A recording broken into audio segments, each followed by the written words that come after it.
The afternoon sun was so bright it hurt my eyes, but that wasn't why I was crying. I sat in the fourth row of metal folding chairs, surrounded by hundreds of proud families at Fort Benning's graduation ceremony, and my husband was destroying me in front of everyone. At least Jake made something of himself, David said, loud enough for his parents to hear, loud enough for the families around us to turn and stare.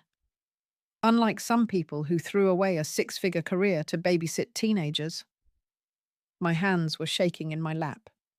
I kept my eyes forward, watching the young soldiers in their dress uniforms standing at attention on the parade ground. I'd worn my pale blue dress, the one David used to say made me look elegant.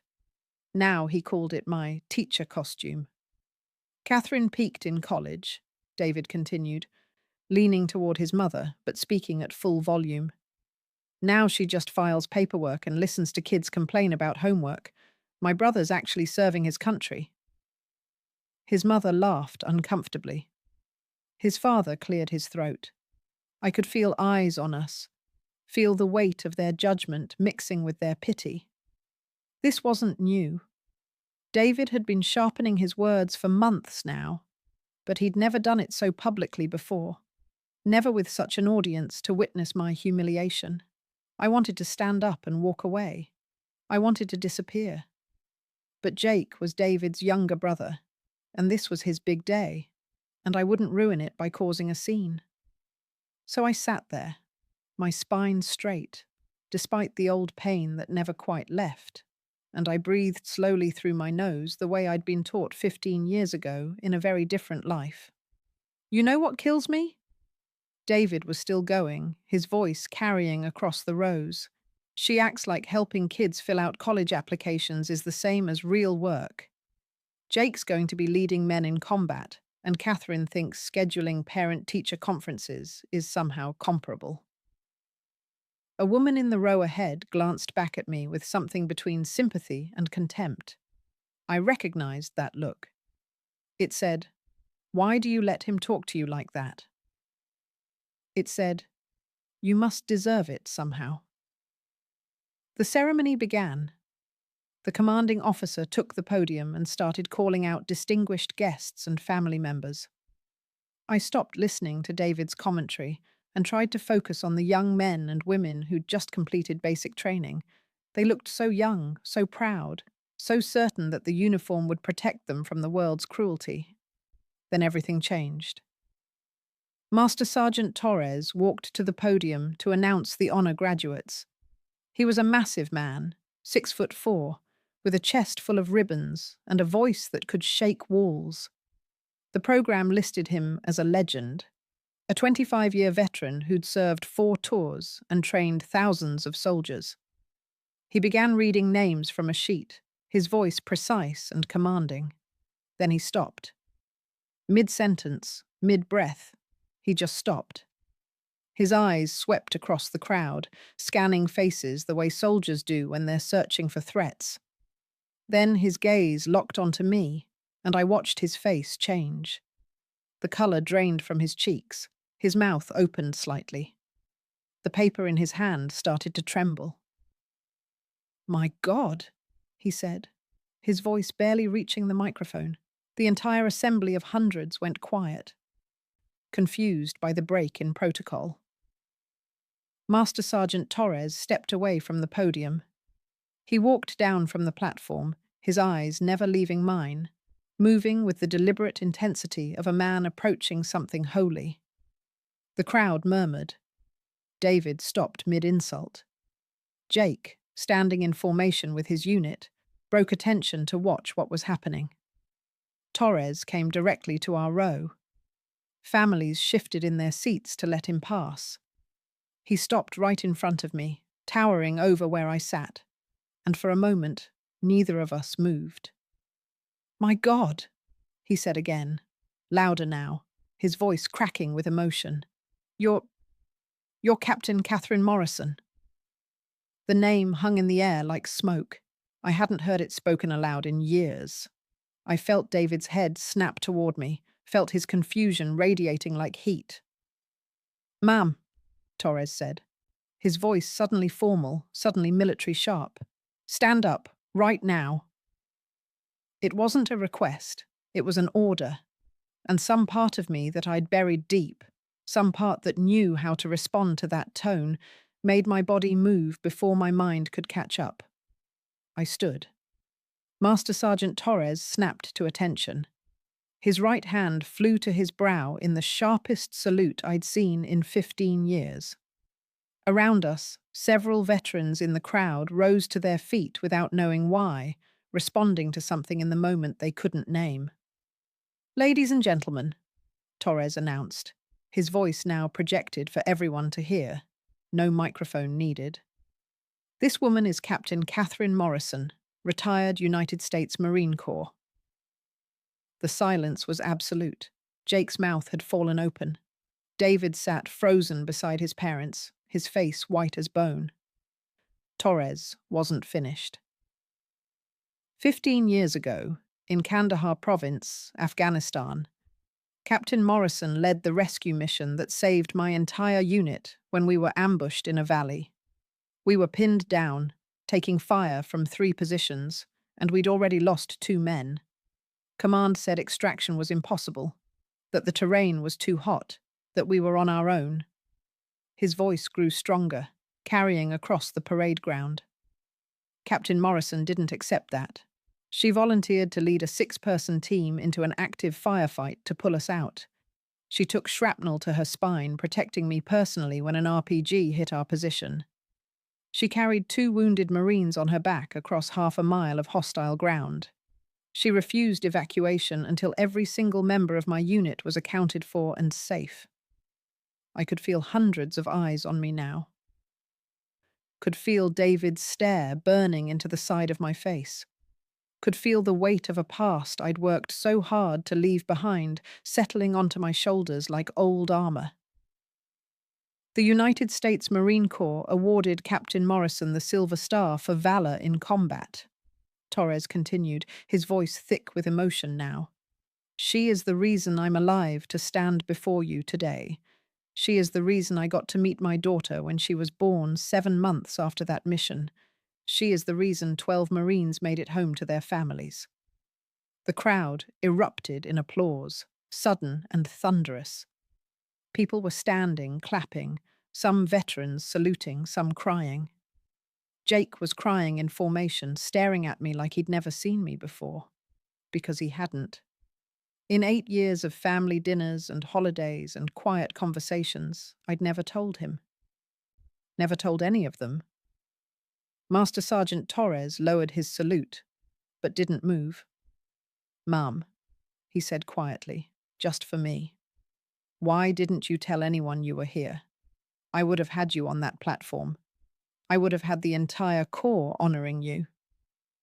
I looked at him, at this man I'd pulled from a burning Humvee while my back screamed in agony, at this stranger who remembered me when my own husband had forgotten who I really was. "Because," I said softly, my voice steady despite everything. "I didn't come here to be honored, Sergeant. I came here to support my family." I turned to look at David then. His face had gone from white to grey. His mouth opened and closed without sound.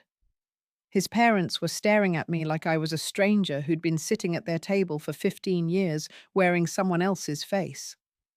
And that's when I realized they had no idea who I was. David had no idea. He'd married me, shared a bed with me, spent 15 years beside me, and he'd never bothered to actually see me at all. The ceremony continued, but I barely heard it. Master Sergeant Torres returned to the podium after shaking my hand one more time, his eyes wet with tears he didn't bother hiding. The families around us kept glancing back, whispering, pointing. Some were smiling with respect. Others looked confused, trying to reconcile the quiet woman in the pale blue dress with the warrior Torres had described. David didn't say a word. He sat beside me, rigid as stone, his jaw clenched so tight I could see the muscle jumping beneath his skin. His mother kept opening her mouth like she wanted to speak, then closing it again. His father stared straight ahead, but I caught him looking at me twice, his expression unreadable. When they dismissed the graduates, Jake broke formation and came straight to us. He was supposed to wait, supposed to follow protocol, but he pushed through the crowd of families and new soldiers until he stood right in front of me. His eyes were red. "Cat," he said, using the nickname he'd given me years ago. "Is it true? All of it?" I nodded. There was no point lying now. The truth was out, sitting between all of us like broken glass. "Why didn't you tell me?" His voice cracked. "I've known you for 8 years. We've talked about everything. You knew I was enlisting, knew I wanted to serve, and you never once mentioned that you—" He couldn't finish. He just pulled me into a hug so tight it made my back ache in the old familiar way. Over his shoulder, I saw David standing now, his hands in fists at his sides. His face had gone from grey to red, and I knew that look. I'd seen it before when things didn't go the way he expected, when the world didn't arrange itself around his comfort. "We need to talk," David said, his voice low and hard. "Now." Jake pulled back, looking between us. "Dave, maybe you should—" "Not your business, Jake." David's eyes never left mine. "Catherine, we're leaving." "Friend, before I tell you what happened in that parking lot, before I show you just how deep the truth went, please tap that subscribe button. Stay with me. What I'm about to reveal is something I've carried alone for so long, and you need to hear how it ends. Don't miss what comes next." We walked to the parking lot in silence, David 3 steps ahead of me, his shoulders hunched forward like he was walking into a strong wind. His parents and Jake stayed behind, giving us space, though I could feel their eyes following us. When we reached our car, David spun around. "What the hell was that, Catherine?" "That was my past," I said quietly. "My service. My—" "Your secrets, you mean?" He was breathing hard, his face flushed. "You kept this from me. All of it. The military, the medals, the hero story. You made me look like a fool in front of everyone." I stared at him. "I made you look like a fool?" "Yes." He threw his hands up. "Do you know what people are thinking right now? They're thinking I'm the idiot husband who didn't even know his wife was some kind of decorated war hero. They're thinking I'm too stupid to know who I married." The parking lot was emptying around us. Families were loading into cars, laughing, taking pictures with their graduates. The sun was still bright, still warm. Everything looked so normal except for this moment. This conversation that was cracking something open that had been sealed for too long. "David," I said, my voice steady despite the trembling in my hands. "I told you. On our 3rd date, I told you everything." He shook his head. "No. No, you didn't. I would remember." "We were at that Italian restaurant in Arlington, the one with the red curtains. You ordered 3 glasses of wine before the appetizers came. I showed you my discharge papers. I showed you my medals. I told you about Kandahar, about my injuries, about the PTSD and the chronic pain in my spine." His face changed. Something flickered in his eyes, recognition maybe, or the shadow of a memory he'd buried. "You said it was impressive," I continued, my voice getting stronger now. "You said you admired my service. Then you ordered another drink and started talking about your promotion at work, and you never asked about it again. Not once in 15 years. "I was drunk," he said, but his voice had lost its edge. I don't remember clearly." "I know you don't." I took a breath, feeling something break loose inside my chest. "You didn't remember because you didn't care enough to listen. You heard military and thought it meant I pushed papers in some office. You never asked what I did, what rank I held, why I left. You just assumed I was ordinary." "Catherine." "And that's not even the worst part, David. I could feel 15 years of silence pressing against my throat, demanding to be spoken. You want to talk about secrets? Let's talk about real secrets. Let's talk about where my corporate salary went for 5 years. He blinked. What? Your mother's cancer treatments. The words came out flat, factual. Stage 3 breast cancer, remember? 8 rounds of chemo, 2 surgeries, experimental drug therapy that insurance wouldn't cover. David's mouth opened. Insurance covered most of it. Dad said, "Your father said that, because that's what your mother asked me to tell him." I watched his face, watched the confusion spread across it like water. Insurance covered maybe 40%, David. The rest, $327,000 over 5 years, I paid for it. Every cent of my corporate salary went to keeping your mother alive. The color drained from his face again. That's not... She would have told me. She asked me not to. I kept my voice gentle now, because this was where it hurt most. She said your father's pride couldn't handle charity, especially not from a daughter-in-law. She said the family would rather not know than feel indebted. So I paid in silence. I worked 60-hour weeks in a job I hated, managing hedge funds and pretending I cared about quarterly returns. And I sent every paycheck to the hospital. But you left that job. His voice was barely a whisper. You said you wanted to do something meaningful. I left that job because your mother went into remission and didn't need the money anymore. And yes, I wanted to do something meaningful. I became a guidance counselor because I specialized in working with military families and veterans' children, kids whose parents deployed and never came back the same, kids processing trauma and loss and the weight of service they're too young to understand. I watched him trying to process this, trying to reconcile the wife he thought he knew with the woman standing in front of him. I used my training, David, my experience with combat trauma, with loss, with survivor's guilt. I took everything that nearly destroyed me in Kandahar, and I used it to help children who were drowning in the same darkness. That's not giving up. That's not settling. That's taking the worst thing that ever happened to you and making it mean something. Jake, David said suddenly, his eyes going wide. You said veterans' children. Jake's dad died in Iraq when he was 9. He's been seeing a counselor at the high school for years. He told me she changed his life, helped him process everything, encouraged him to enlist to honor his father's memory.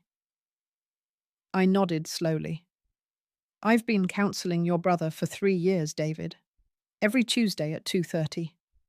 He never made the connection because I use my maiden name at work, and he never mentioned his counselor's full name at family dinners. But yes, I'm the one who helped him heal enough to stand on that parade ground today. David sat down hard on the hood of the car. His hands were shaking. Why didn't you tell me? Any of this? I did tell you. You were too drunk to remember. I felt something breaking inside me, something that had been holding me together for too long. But you want to know the real reason I stopped trying. Because every time I tried to talk about my work, about the kids I was helping, you called it babysitting. Every time I mentioned a breakthrough with a student, you changed the subject to talk about your sales numbers. You made it very clear that my life wasn't interesting enough to deserve your attention. A family walked past us.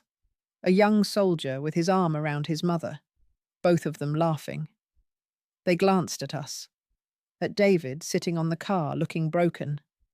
At me standing with my arms crossed. And they looked away quickly. So I stopped telling you things, I continued. I stopped sharing my days, my wins, my struggles. I became smaller and quieter because that's what you wanted. A wife who didn't challenge you, who didn't outshine you, who made you feel like the important one. Kat, I'm sorry. I'm so sorry. He was crying now, really crying, his shoulders shaking. I didn't know. I didn't see. I was so focused on climbing the ladder at work, on proving I was successful, on making sure everyone knew I was doing well, that I never looked at what I had right in front of me. You didn't just not see me, David. My voice was breaking now, too. You actively tore me down, for months. Today wasn't the first time you mocked my career. It was just the first time you did it in front of hundreds of people. He looked up at me, his face wet. I think I was jealous. Jealous? You gave up the corporate job so easily. Like money didn't matter, like status didn't matter. Meanwhile, I was killing myself to make partner, working 80-hour weeks, sacrificing everything for a title and a paycheck. He wiped his face with his sleeve. And you seemed happy. You came home smiling, talking about kids you'd helped. And I couldn't understand it.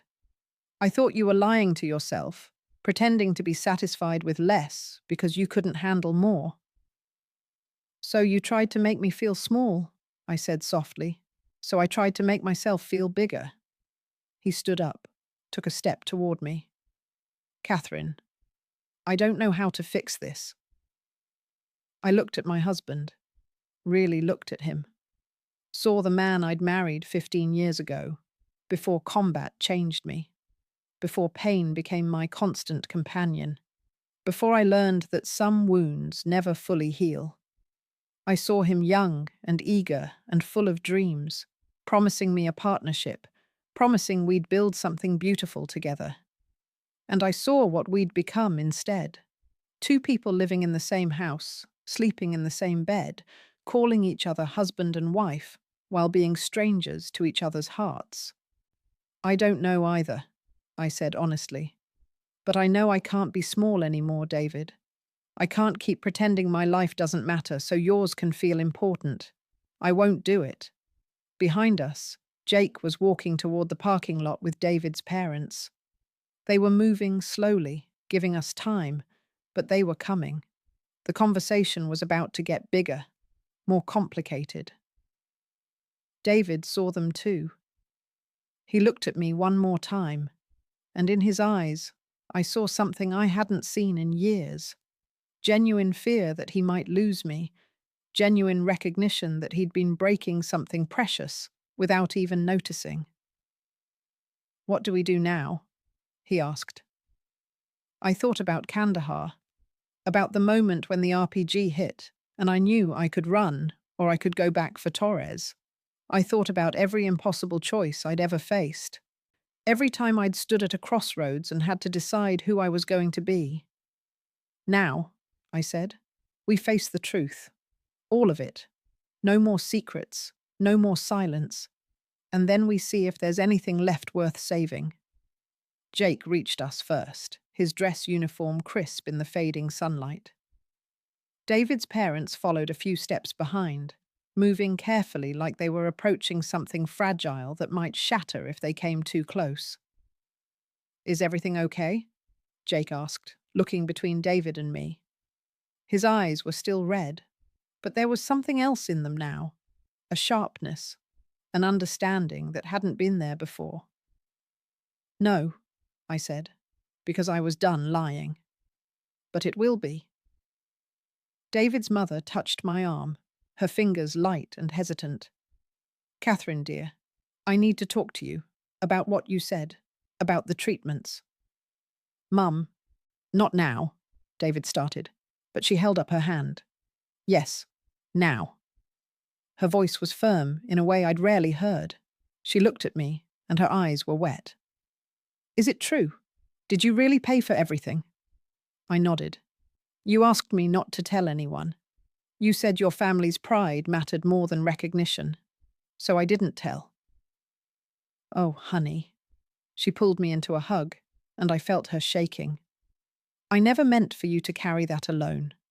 I never meant for David to not know, to not appreciate. Her voice broke. I'm so sorry. I asked you to hide something that should have been celebrated. I asked you to make yourself invisible. David's father stepped forward, his face set in hard lines. He was a retired postal worker, a man who'd built his life on honest work and simple pride. Catherine, I don't know what to say. We took your money, your sacrifice. And David spent years. He looked at his son with something close to disgust. How could you not know? How could you not see what she was doing? Dad, I didn't. You didn't look. His father's voice was sharp as a blade. That's the problem, son. You didn't look at your wife long enough to see her. Jake was staring at me with an expression I couldn't quite read. Cat, you were my counselor. Miss Morrison. That was you. That was me, I said softly. You helped me when I wanted to die. His voice cracked on the words. After Dad was killed, after Mum fell apart, after everything went dark, you sat with me every week, and you told me the darkness wouldn't last forever. You told me about honor and service and making pain mean something. You saved my life. And you never once told me you'd saved lives in combat too. I wasn't there as a war hero, Jake. I was there as your counselor. You needed someone to listen, not someone to lecture about their own experiences. But you understood. He was crying again, openly now. Every time I talked about the anger, about feeling like I was carrying shrapnel I couldn't dig out, you knew exactly what I meant, because you were carrying it too. I felt my own tears coming then, hot and unstoppable. Yes, I knew. David made a sound, something between a sob and a laugh. I've been sleeping next to a Silver Star recipient who's been secretly saving my family in every possible way, and I spent our marriage telling her she wasn't enough. He looked at his brother, at his parents, at me. I'm the biggest fool who ever lived. You're not a fool, I said, and I meant it. You're a man who got lost in what you thought mattered: money, status, appearance. You're not the first person to make that mistake. But I should have known better. He stepped closer, his hands reaching for mine, then dropping when he saw me tense. Cat, I want to fix this. Tell me how to fix this. Therapy, I said simply. You need therapy, David. Real therapy. Not just for the marriage, but for you. You need to understand why you felt the need to tear me down to build yourself up. You need to face whatever fear or insecurity made you cruel. He nodded, too quickly, desperate to agree. Yes. Okay. Therapy. What else? Honesty. Complete honesty, even when it's uncomfortable. Especially when it's uncomfortable. Done. What else? I took a breath, feeling the old pain in my spine flare up the way it always did when I stood too long. Time. This doesn't heal overnight, David. You've been breaking this marriage for years. It's going to take time to rebuild, if we even can rebuild it. We can, he said fiercely. I know we can. I'll do whatever it takes. Jake cleared his throat. Dave, maybe you should start by actually listening to what Kat needs instead of telling her what you'll do. David stopped, blinked, then looked at me with something like wonder on his face. You're right. Kat, what do you need? Really need? I thought about it, standing there in that parking lot with the sun sinking low and the smell of cut grass drifting on the evening air. I thought about 15 years of making myself smaller, quieter, less. I thought about the woman I'd been in Kandahar, the captain who'd led soldiers into fire without hesitation, and the woman I'd become, someone who flinched at her own husband's voice. I need you to see me, I said finally, not as an accessory to your life, not as a supporting character in your story, but as a whole person with my own history and purpose and worth. I need you to be curious about my days, interested in my work, proud of who I am, instead of resentful that I'm not who you wanted me to be. I am proud, he started, but I held up my hand. You weren't. Not until a drill sergeant told you that you should be. You need to find that pride on your own, David, without someone else validating it first. He nodded slowly, and I could see him really hearing me for maybe the first time in years. David's mother spoke up, her voice gentle. Catherine, I need to apologize too. I put you in an impossible position, asking you to hide your generosity. I thought I was protecting my husband's pride, but I was really just protecting my own shame at needing help. You were sick, I said. You were fighting for your life. There's no shame in that. But there's shame in letting you fight alone while my son mocked you for the choices you made to save me. She looked at David with a mother's disappointed love. We raised you better than this, David. I know. His voice was small. I know you did. We stood there for a moment, all five of us, as other families drove away and the parking lot slowly emptied. The sun painted everything gold and amber, that particular light that makes everything look softer than it really is. Jake broke the silence. Kat, can I ask you something? About the counseling? Of course. Did you ever want to tell me that you'd served, that you understood from experience and not just training? I smiled sadly. Every session, every single time you talked about your father's sacrifice. I wanted to tell you that I understood, that I'd stood where he stood and made choices like he made. But it wasn't about me. Your healing couldn't depend on my credentials. It had to come from your own strength. That's exactly what you always said. He shook his head, almost laughing. You kept telling me the strength was already inside me, that you were just helping me find it. I thought it was counselor talk. I didn't realize you were speaking from lived truth. The best counselors do, I said. We take our wounds, and we learn to dress other people's with the same care we wish someone had shown us. David's father stepped forward and did something I'd never seen him do before. He saluted me. It was imperfect, the salute of a man who'd never served but understood the gesture's weight. Captain Morrison, on behalf of my family, thank you. For everything you've done, everything you've sacrificed, everything you've carried, while we were too blind to notice. I returned the salute, muscle memory making it sharp and clean despite the years. Sir, it was my honor. Will you forgive us? He asked. Will you give us a chance to do better? I looked at David then, really looked at him. Saw the man who'd hurt me and the man who might learn not to. Saw the boy who'd promised me forever and the adult who'd forgotten what forever meant. Saw someone broken and scared, and for the first time in a long time, genuinely open to change. I don't know yet, I said honestly, but I'm willing to try to find out. Relief flooded David's face, and he reached for my hand. This time I let him take it. His fingers were cold despite the warm evening, and they trembled slightly.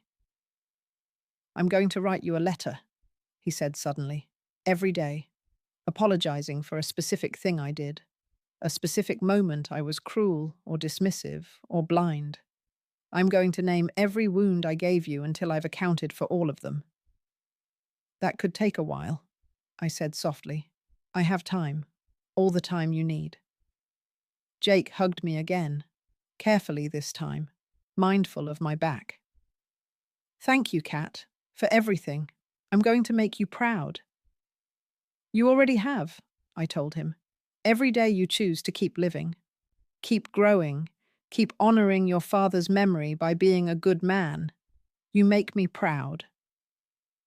We stayed in that parking lot until the sun set completely, talking through hard truths and harder apologies. David's parents told stories I'd never heard about their own marriage struggles, about times they'd nearly broken and how they'd found their way back. Jake talked about his plans, his hopes, his gratitude. And David listened, really listened, asking questions and sitting with uncomfortable silences instead of filling them with his own voice. It wasn't healing, not yet. It was just the first few stitches in a wound that had been bleeding for years. But it was something. It was a beginning.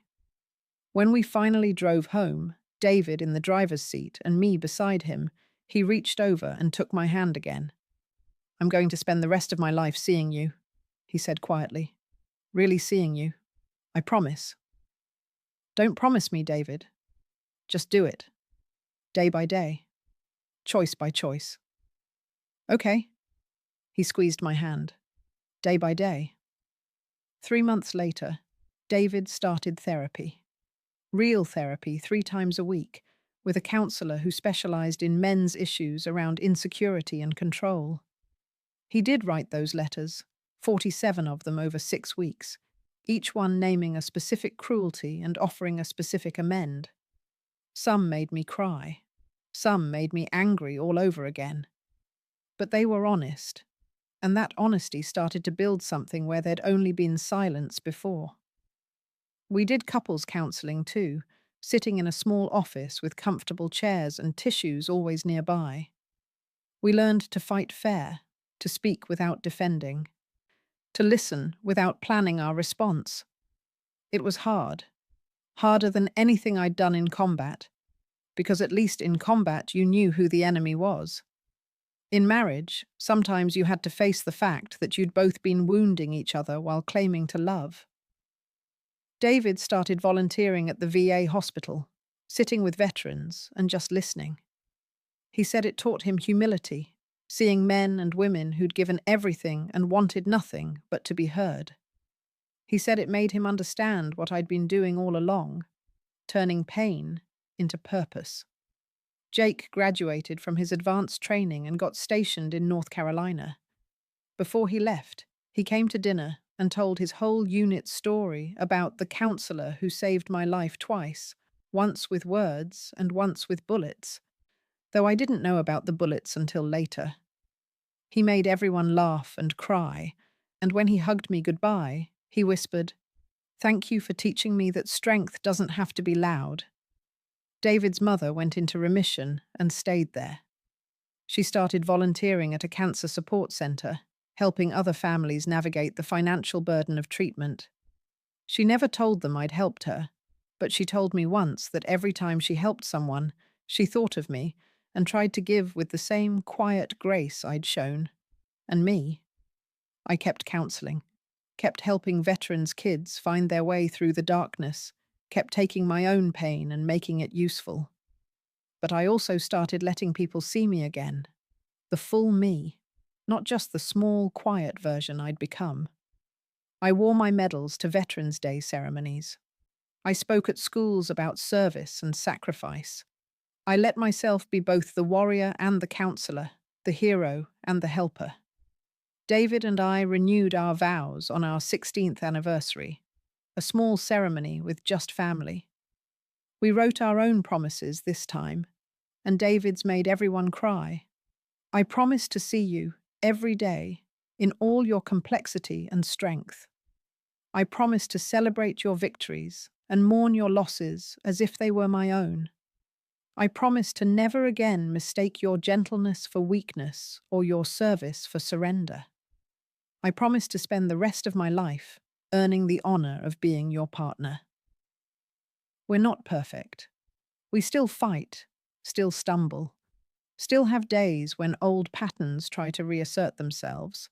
But we're building something real now, built on truth instead of assumptions, on respect instead of resentment. And every night, before we sleep, David asks me about my day, really asks, really listens. And I tell him, not holding back, not making myself smaller. I tell him about the student who finally smiled, the parent who finally understood, the small victories that make the work worthwhile. And he sees me. Finally. Completely. He sees me. Friend, thank you for staying with me through this whole story. Thank you for listening while I told you about the years I spent invisible and the moment everything changed. If you believe that true strength is quiet, that real love requires seeing people as they truly are, and that it's never too late to start treating someone with the dignity they deserved all along, please subscribe. Hit that like button. Tell me in the comments about a time someone finally saw you, really saw you, after years of being overlooked. This channel exists because of you, because you keep showing up and listening and sharing your own stories of resilience and reclamation. I've got another story picked out for you. One about a woman who everyone thought was weak until the day she proved she was the strongest one in the room. It should be on your screen right now. I hope you'll join me there. Until then, remember, you are not small. You are not invisible. You are not less than. And anyone who can't see that isn't looking hard enough. Be blessed, friend. I'll see you in the next one.